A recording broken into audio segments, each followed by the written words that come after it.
საქართველოს პრემიერ-მინისტრმა ერთ-ერთი ტელეკომპანიის ეთერში 2025 წლის აქტუალური პოლიტიკური საკითხები შეაჯამა. ირაკლი კობახიძემ ვიზა ლიბერალიზაციასა და საქართველოსა და ევროკავშირის ურთიერთობებზე გაამახვილა ყურადღება.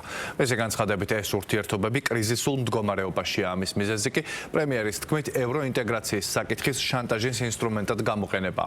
მთავრობის მეთაური ამბობს, რომ საქართველო ყველაფერში ასწრებს უკრაინას, მოლდოვას, ბოსნიას და სხვა კანდიდატ ქვეყნებს, თუმცა ჩვენი ქვეყნის მიმართ ბრიუსელში განსხვავებული დამოკიდებულება.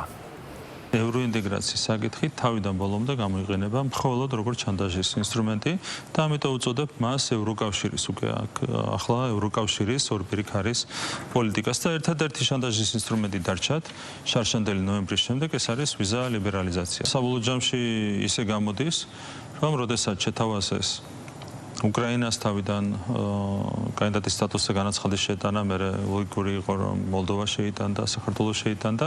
ისე არ აღმოჩნდეს ბოლოს, რომ ეს ყველაფერიც მოაზრებული იყო არა მარტო საქართველოს მიმართ, ყველა ქვეყნის მიმართ, როგორც არაღია კარის პოლიტიკა, ამ შემთხვევაში უკვე ევროკავშირის მხრიდან, არამედ როგორც ორპირი ქარის პოლიტიკა.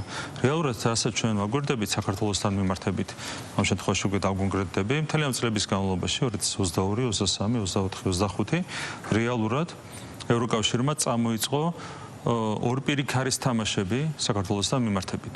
და მე ეს აღქმა რჩება, რომ როდესაც ეს განაცხადი გაკეთდა უკრაინისთვის, შეთავაზება კანდიდატის სტატუსის ასე ვთქვათ მიღების თაობაზე, განაცხადის შეტანის თაობაზე, მე არ მგონია, რომ მოაზრებული ჰქონდათ უკრაინის გაწევრიანება ევროკავშირში. თან ეს ხდებოდა იმ დროს, როდესაც რუსული ტანკები იყო იმ მომენტისათვის კიევში შესული.